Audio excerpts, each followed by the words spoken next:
আসসালামু আলাইকুম, সবাই কেমন আছেন? আলহামদুলিল্লাহ আমরা ভালো আছি।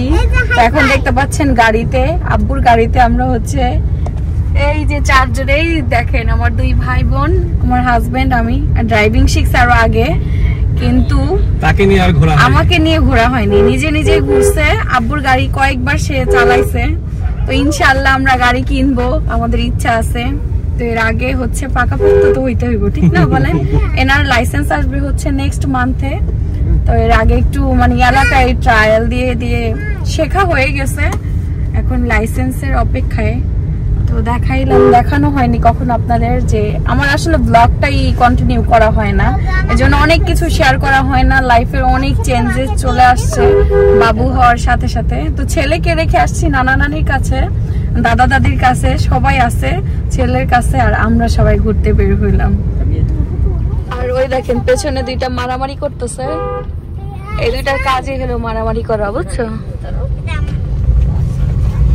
এই যে অন্যরকম লাগছে গো তুমি ড্রাইভিং করছো, চলতেছে, এটা মানে অন্যরকম ফিলিংস। যদিও আগে শেখা থাকতো তাহলে একটা কথা ছিল, এখন শিখছো তো। আর ফার্স্ট টাইম উঠছি, হাজবেন্ড চালাচ্ছে।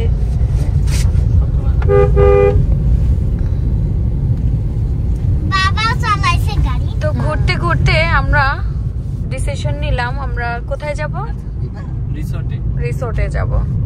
আর যে দুইটারে নিয়ে আসছি পিছনে মারামারি করতে করতে অর্ধেক সময় পার করে ফেলতেছে, এত দুষ্টামি করতেছে।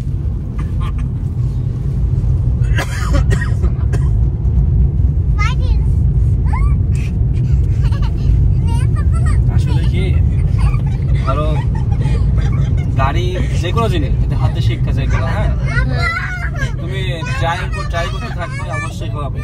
ট্রাই করলে সবই পারা যায়। কি রে তোরা কি করতেছিস? এই ছাড়ো বলছি। দেখেন দুইটার অবস্থা। তাবিয়া ভাইয়াকে মানে না, দুইটার পেছনে দিয়ে আমার এই বলেছে। তাবিয়া এদিকে। তো আমরা এখন যাচ্ছি হচ্ছে রোজ ভ্যালি পার্ক। এদিকে তো মাটির রাস্তা না গো, বেশি দূরে না এখান থেকে। কলা গাছ আর কলা গাছ সাইড দিয়ে, মানে এইটাতে আমরা সেকেন্ড টাইম যাচ্ছি না। এর আগে আমরা গেলাম না, বিয়ের পরে একবার গেছিলাম শুধু আমাদের পেজের ফটোশুট করতে, তাছাড়া আর কোনো জায়গায় আসা হয়নি। এই যে কত সুন্দর ভিউ। তো দুষ্টামি করে আস্তে আস্তে অনেক দূরে আইসা পড়ছি, ছেলেকে রেখে আসছি। যদিও ওর নানি দাদি খাওয়াতে পারবে, রাখতেও পারবে, সমস্যা হবে না। কারণ ওই যে বাইরের একটা দুধও ডক্টরের পরামর্শে নেওয়া হয়েছে না গো। উনি বলছে মাঝে মধ্যে হঠাৎ করে ওজন হইলে খাওয়াইতে, তাবাদে মার দুধই খাওয়া এই টাইমটাতে অনেক ঘুমায় আর কি, 2-3 ঘন্টা ঘুমায় প্রায়। যা দেখবো ঘুম পাচ্ছে। ম্যাডাম এবার তো খুশি? হ্যাঁ, আমরা উনি ড্রাইভিং করতে করতে নিয়ে গেছিল রোজ ভ্যালি পার্ক। দুঃখের বিষয় বন্ধ, ওইখানে অফ ছিল। পরে কি করব, পরে নিয়ে আসছি, দুইটারে খাওয়াইতে হবে কিছু। তারপরে এই যেখানে আসলো, এই জায়গার নাম হচ্ছে কিছুক্ষণ। এটা কোন জায়গা বলো? এটা হচ্ছে মিরপুরের ভিতরে পড়ে, কিন্তু এই জায়গাটার নাম হচ্ছে কিছুক্ষণ, মানে এই রিসোর্টটার নাম BGB camp, Mirpur BGB camp. একটা রেস্টুরেন্ট। কি খাওয়া শুরু? খাওয়া শুরু তো আমারে দিল খুলতে, আমি তো ওগুলো খুলতে পারি না। তোমার আপু জোর আছে, তোমার আপু খুলবে। ধরো আমি ধরছি না, খোলো না। আরে আমার শালা বউ। হ্যাঁ পুরুষ মানুষ বলছে কি? এই ওদিকে যাই না। High high. খাওয়া দাওয়ার পরে এই যে তাবিয়া একটু ঘুরতে আসলো। এখানে বাচ্চাদের কোনো কিছু দেখে তো তোমার শালির মাথা নষ্ট হয়ে যায়। দেখেন বাচ্চাদের অনেক কিছুই আছে। তো তানও দিকে খাচ্ছে আর আমরা এদিকে আসলাম তাবিয়াকে নিয়ে একটু ঘোরার জন্য। তাবিয়াও খুশি। এই তো আমাদের খাওয়া দাওয়া শেষ, এখন আমরা আবার বাড়িতে ব্যাক করব, কারণ ছেলে রেখে আসছি, অনেক দূর পর্যন্ত চলে আসছি। না, অনেক দূর পর্যন্ত আমরা চলে আসছি।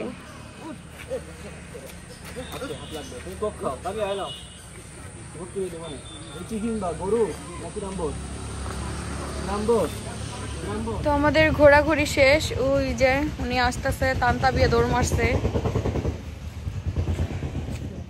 ছেলে শান্ত হয়ে শুয়ে আছে, ফটোশুট হইতেছে এখানে। তুলো তুলো তুলো, আগে তুলে না ওগুলা।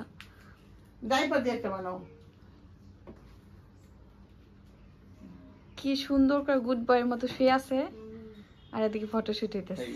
হইছে? শুয়েই আছে সে, অমনি তা করে ধরা দরকার নাই। দেখি বিকেল বেলা ছেলেকে ঘুম পাড়াইয়া শোরুমে আসলাম, কারণ বিজনেস করতে হবে, যেহেতু শুরু করছি, বিজনেস যেহেতু করছি এবং করতেই হবে, তো আমরা ছেলেকে ঘুম পাড়াই এই টাইমটাতে। কালকেও বের হয়েছিলাম, আজকে বের হলাম, ভাবলাম যে আজকে ব্লগটা শুরু করি। আমরা কিন্তু নিয়মিত ব্লগও দিতে পারছি না, কারণ খুবই ব্যস্ততার মধ্যে সময় যাচ্ছে এনার বিজনেস নিয়ে, আমি আমার ছেলেকে নিয়ে।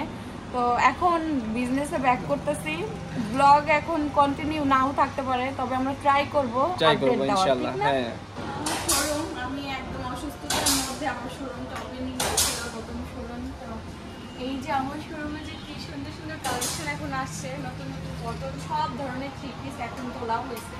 এই যে আমি না থাকাতে উনি বিজনেসে এত ইমপ্রুভ করছে, এত এত কালেকশন আনছে। এই যে, আর এই যে আছে আমাদের অয়ন, আর সাথে কিন্তু ব্যাগ কালেকশন আছে। ব্যাগ কালেকশন আমরা সামনে আরো আনবো, উনি জাস্ট হচ্ছে শুরু করছে, আমরা আরো কিছু কালেকশন আনবো ইনশাআল্লাহ। তো এদিকে হচ্ছে দেখো, কি মনে আছে এই ড্রেসের নাম? আমি কিন্তু কালকে কয়েকটা থ্রি পিস বানাতে দিছি, কারণ আমি হেলদি হয়ে গেছি, এখন আগের থ্রি পিস গুলো হচ্ছে না। তো কালকে কিছু থ্রি পিস আমি বানাতে দিছি, গঙ্গা দিছি, তারপর তো এই যে আমাদের ব্লগেও কিন্তু আমি ইনশাআল্লাহ আপনাদের যত সুন্দর সুন্দর প্রোডাক্ট আছে আমি আপনাদের দেখাবো, কারণ আমার সব পছন্দের আন্টিরা আমার ব্লগ দেখেন। আপুরা তো দেখেনি, কিন্তু সব থেকে বড় কথা হচ্ছে যে আমার পছন্দের আন্টিরা, যারা আমার ছোট থেকে বড় হইতে দেখছেন, তারা আমার পেজ থেকে অনেক কেনাকাটা করেন। ইভেন যারা বিদেশে তারাও কিন্তু অর্ডার দিতেন। এখন একটু কয়েকদিন অফ ছিল না, আমি একদম ব্লগ দিতে পারি নাই। তো এখন এক কথা কি তোমাকে তারা এত পরিমাণ বিলিভ করে, তুমি যদি বলো তারা অবশ্যই নিবে, এরকম অবস্থা। কিন্তু আমি বলে নাই না, আমি আর অয়ন এত ট্রাই করি, এত কষ্ট করি, ঠিক আছে ড্রেস। কারণ আসলে কি মেয়েদের ড্রেস এরা শো করতে পারে না আসলে। তুমি যেরকম ভালোভাবে বলতে পারবা, দেখাইতে পারবা, আমি কিন্তু পারবো না।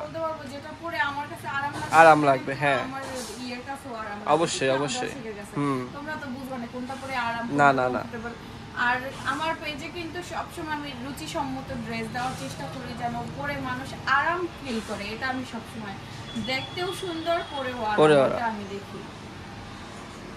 তার এদিকে তোমার টু পিস গুলা কিন্তু নতুন আনছি, বুঝছো? এবার হচ্ছে ওনারা এই যে টু পিস গুলো নতুন নতুন নিয়ে আসছে, এই যে একদম নিউ কালেকশন টু পিস, এখন থেকে রেডি ফ্রি সাইজের টু পিস গুলো থাকবে। হ্যাঁ, আসলে কি এতগুলা জিনিস অনলাইনে দেওয়াও মুশকিল হয়ে যায়, অফলাইনে।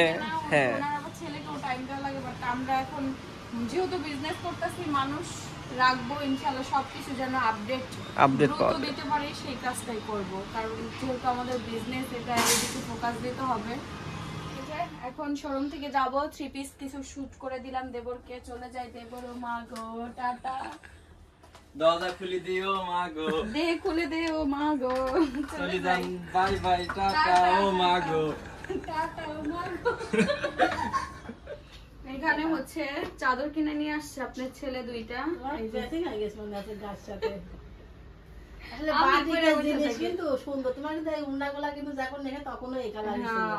এটাও কিন্তু বাটিকের ভিতরে, বাটিক প্রিন্ট। না না, বাটিক প্রিন্ট চাদর, দুইটাই বাটিক প্রিন্টের। বাটিক প্রিন্টের, এই যে দুইটাই সুন্দর, দুইটাই বাটিক প্রিন্টের। এই দেখেন, হ্যাঁ দেখেন, দুইটাই বিছাই ফেলবো। ওইটা খোলা লাগে না, ওই যে এটা খুব দেখলেই ডিজাইন বোঝা যায়। এই যে এই সেম ডিজাইন না, হ্যাঁ, বালিশের কভারের যে ডিজাইন, বালিশের কভারের যে ডিজাইন, সেটাই এই ডিজাইন সুন্দর হয়েছে। তবে এই চাদরটা কি জানো, কমন হয়ে গেছে। এই চাদরটা অনেক জায়গায় দেখছি আমি, আমাদের চাদরে শুয়ে আরাম। আমার বাড়িতেও মানে আমার দাদি একটা কিনে নিয়ে আসছিল এই চাদর। হ্যাঁ, আনকমন চাদর কিভাবে বুঝবো বলো? দাদি ঢাকা থেকে এরকম বাটিকের চাদর কিনে নিয়ে আসছে, আমি ব্লগে দেখছিলাম। হ্যাঁ, না সুন্দর হয়েছে এই চাদর, এমন হয় সেম দাদি কিনছিল, কিন্তু পরার বিছানো হয়নি। তো সুন্দর লাগছে দুইটা চাদর, বলো? হ্যাঁ, খুব সুন্দর হয়েছে। তো তাহলে বিছানায় আজকে তো শুক্রবার, বিছাও। আজকে শুক্রবার, আজকে বিছাই। আজ আমার বাবুর 1 মাস।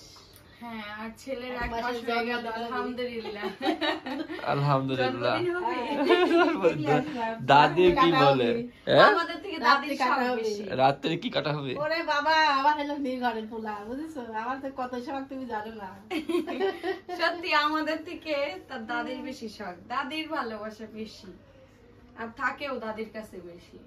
এই যে আমি কিন্তু একা না, উনিও আমাকে এখন কাজে অনেক হেল্প করে, কারণ ছেলে হওয়ার পর থেকে আমার শাশুড়ি মাকে তো আর বেশি প্রেশার দেওয়া যায় না, কারণ আম্মু যথেষ্ট পরিমাণে কাজ করে। এখন আমারও করতে হয়, ওনারও করতে হয়, সংসারে সবাই মিলেই কাজ করি, কারণ প্রচুর কাজ থাকে। ওর পেছনে একজনের টাইম দেওয়া লাগে, ওরে টাইম দিতে গেলে আর হয় না আসলে। তো এদিকে আমি যখন ছেলেকে রাখি তখন ইনি কাজ করে দেয় বা আম্মু করে দেয়, আবার আম্মু যখন রাখে তখন আমরা করি। এখন আর আগের মতো রেস্ট নাই, আর ছেলে যেহেতু ছোট সেহেতু কাজ বেশি থাকে, ওর পেছনে একজনের মানুষ লাগে। তো ইনি হচ্ছে চাদর বিছিয়ে দিতেছে। আমি মাত্রই ছেলেকে গোসল করাইয়া ঘুম পাড়ায় দিয়ে আসলাম, তো ঘুমাচ্ছে। এসি রিমোট এখানে আসলো, আমরা এসি তো ইউজই করি না। আমি 2 দিন আগে ওইখানে রাখলাম, আসলো কই থেকে? বাবু যখন রাত্রে দাদির কাছে দাদি নিয়ে গেল না, হ্যাঁ, তখন আমি দিছিলাম, তো অনেক গরম ধরছিল। ও মায়ে কি বলে, আমি তো জানি না তুমি যে এসি তুমি তো ঘুম নাক ডাকাচ্ছো। না, এসি দেই না, কারণ হচ্ছে যেহেতু ঠান্ডা থেকে উঠছি, তবে ওরকম গরম পড়ছে না যে এসি দেওয়া লাগবে। আমার ছেলেরও আমার মতোই গরম।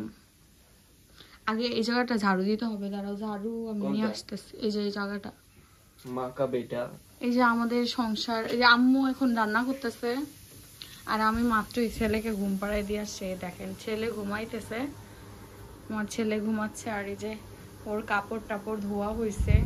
দেখেন অবস্থা কি, আসলে বাচ্চাদের বাড়ি এরকমই। বাবা ঘুমাও ঘুমাও। বাচ্চাদের বাড়ি না, এখানে হচ্ছে বৃষ্টি হচ্ছে, বৃষ্টির জন্য সব কিছু ধুয়ে এখন সব দেখেন ফ্যান আর বাইরের আবহাওয়াটা দেখাই, দেখেন বাইরে কি পরিমাণে বৃষ্টি হয়েছে।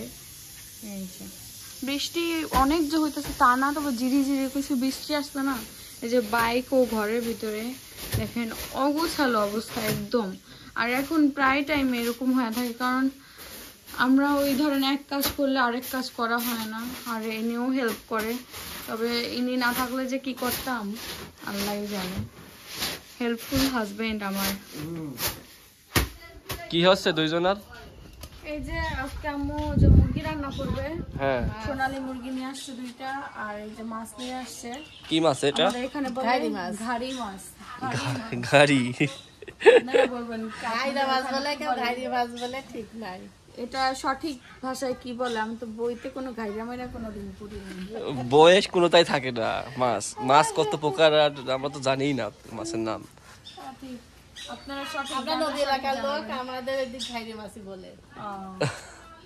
আমরা অত মাছ চিনি না, যা বলবো শাশুড়ি তাই বলতে হবে, আমরাও তাই শিখবো। আর কি সোনালী মুরগি? সোনালী মুরগি নিয়ে আইছো? আচ্ছা, ভালো করছে। এটা রান্না হবে আজকে আর কি। এদিকে যে ছেলের কাপড় শুকাইতে দিচ্ছে, এটা রেগুলার। ওরা তো প্রতিদিন, ওরা আমরা রাতের বেলায় শুধু ডাইপার ইউজ করি, তাও 4 ঘন্টার মতো না, 3-4 ঘন্টা, আর বাকি সময় হচ্ছে এই কাপড়ে ইউজ করা হয়।